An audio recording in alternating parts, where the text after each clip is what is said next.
Hello बच्चों, आज हम लोग करेंगे बाल राम कथा।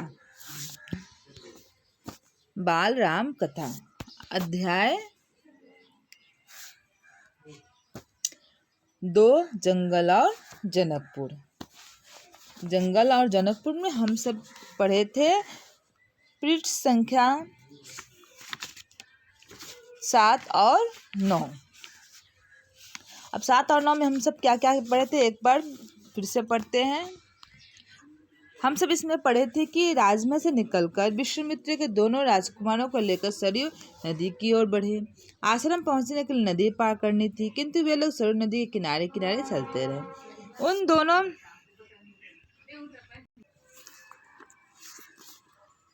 उन दोनों ने एक बार भी अयोध्या की तरफ मुड़कर नहीं देखा और ऋषि कदमों पर आगे की ओर बढ़ते रहे। दोनों राजकुमारों के चेहरे पर थकान का कोई चिन्ह न था। वे उत्साहित कदमों से आगे बढ़ते ही जा रहे थे। फिर क्या होता है, सूरज ढल गया और शाम हो गई। आसमान मटमैला था, जिसे देख कर लोग नदी के किनारे ही विश्राम करने के लिए रुक गए। महर्षि विश्वामित्र ने मुस्कुराकर राम से कहा कि मैं तुम दोनों को कुछ विद्या सिखाना चाहता हूँ।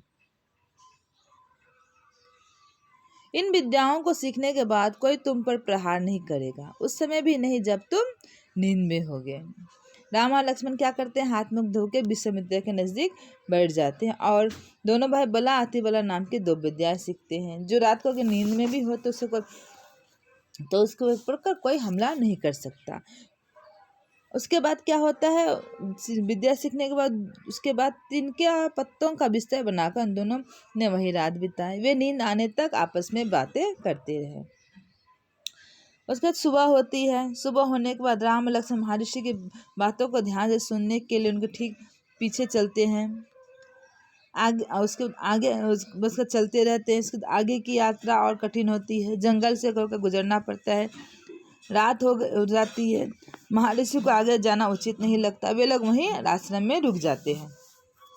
अगली सुबह वे लोग नाव के से गंगा पार करते हैं। आगे और घना जंगल मिलता है, जहाँ धूप का कोई नामो निशान नहीं होता। काफी डरावना रास्ता होता है। महर्षि राम लक्ष्मण को बता रहे थे कि यहाँ कोई खतरा नहीं है। असली खतरा तो राक्षसी तारका का है। वो वहीं रहती है, उसे हमेशा के लिए मिटा देना है। तारका के डर से उन वन में कोई नहीं जाता। जो भी जाता तारका उसे मारकर खा जाती। उसके डर से उस सुंदर वन का नाम तारका बन गया है।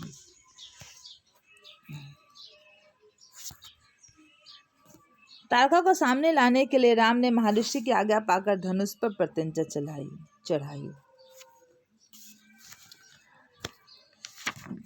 उसके बाद क्या होता है, टंकार सुनते ही धनुष पर जो प्रत्यंचा चढ़ाते हैं तो उसकी जो आवाज होती है, उसको सुनते ही तारका गरजते हुए राम की ओर दौड़ी। वो इतना वेग से इतना तेजी से आ गया है कि जंगल में तूफान आ गया। विशाल पेड़ क्या हुआ है, कांप गए, पत्ते टूट टूट गिरने लगे। तारका पत्थरों की वर्षा करने लगी। राम उस पर बाण चलाया। लक्ष्मण ने निशाना साधा। तारका बाणों से घिर गई। एक बाण जाकर उसके सीने में लगी। वह धरती पर गिरी और फिर उठ नहीं सकी। विश्वामित्र को बहुत खुशी हुई। उन्होंने राम को गले लगा लिया। गांव का क्या हुआ, गले लगा। उन्होंने दोनों राजकुमार को 100 तरह के अस्त्र शस्त्र दिए। उसके प्रयोग की विधि बताई तथा महत्व भी समझाया। अब हम लोग आगे पढ़ते हैं पृष्ठ संख्या 10।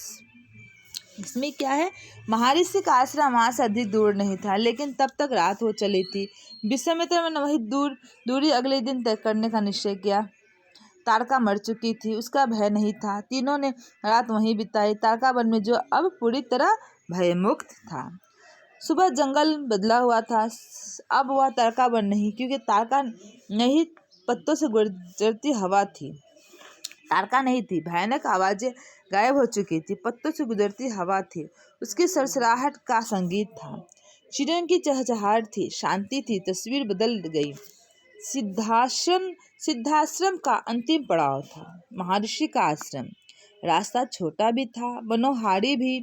प्राकृतिक सौंदर्य का आनंद लेते तीनों लोग जल्दी ही आश्रम पहुंच गए। आश्रम वासियों ने उनकी अगवानी की, अभिनंदन किया।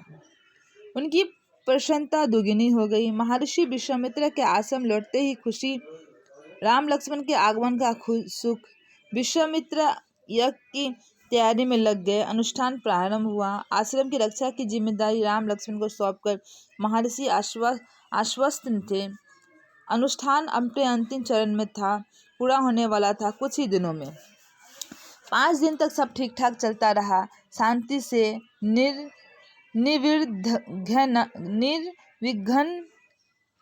निर्विघ्न मतलब बिना बाधा के। लगता था कि राजकुमारी की उपस्थिति ने राक्षसों को भगा दिया है।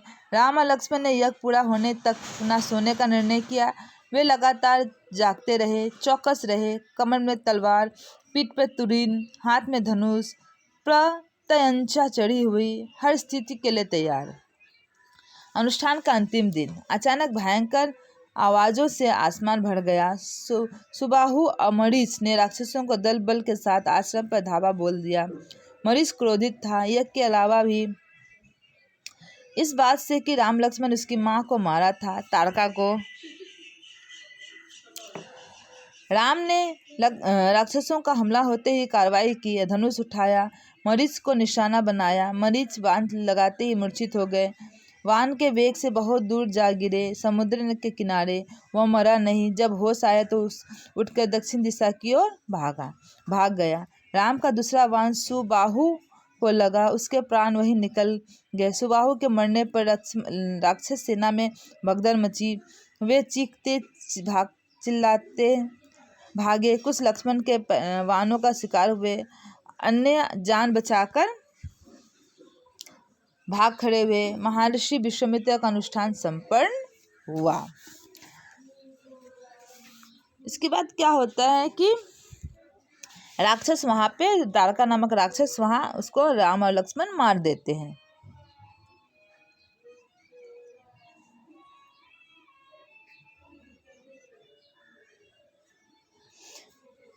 उसके बाद विश्वामित्र यज्ञ की तैयारी में लग गए। आश्रम में रक्षा की जिम्मेदारी राम और लक्ष्मण को दी गई। कुछ ही दिनों में अनुष्ठान पूरा होने वाला था। राम लक्ष्मण ने रात दिन जागकर आश्रम की देखभाल की। 5 दिनों तक कोई विघ्न बाधा नहीं थी। ऐसा प्रतीत हो रहा था कि राम और लक्ष्मण की उपस्थिति ने राक्षसों को भगा दिया। परंतु अनुष्ठान के अंतिम दिन अचानक क्या होता है, भयंकर आवाज आसमान में गूंज उठती है। 2 राक्षस सुबाहु और मरीच राक्षसों के दल बल के साथ आश्रम आ जाते हैं। दोनों राक्षस तारका के पुत्र थे। राम ने राक्षसों को देखते ही मारीच पर वाण चलाया। वाण लगते ही वो मूर्छित हो गया। मूर्छित मतलब बेहोश हो गया, किंतु वह मरा नहीं। वह दक्षिण की ओर भाग गया। अब राम ने सुबाहु पर वाण चलाया, मरीच दक्षिण की तरफ भागा। उसके बाद क्या हुआ, राम ने सुबाहु को वाण चलाया। उसके बाद वाण वह निकल गया। सुबाहु के मरने ये राक्षस से भगदड़ मच गए। सभी राक्षस अपनी जान बचाकर भाग गए। इस प्रकार के महर्षि का अनुष्ठान संपन्न हुआ। महर्षि ने राम को गले लगा लिया। आज यहीं तक करेंगे बच्चों। अगले कक्षा में पढ़ेंगे हम लोग पृष्ठ संख्या 13। धन्यवाद बच्चों।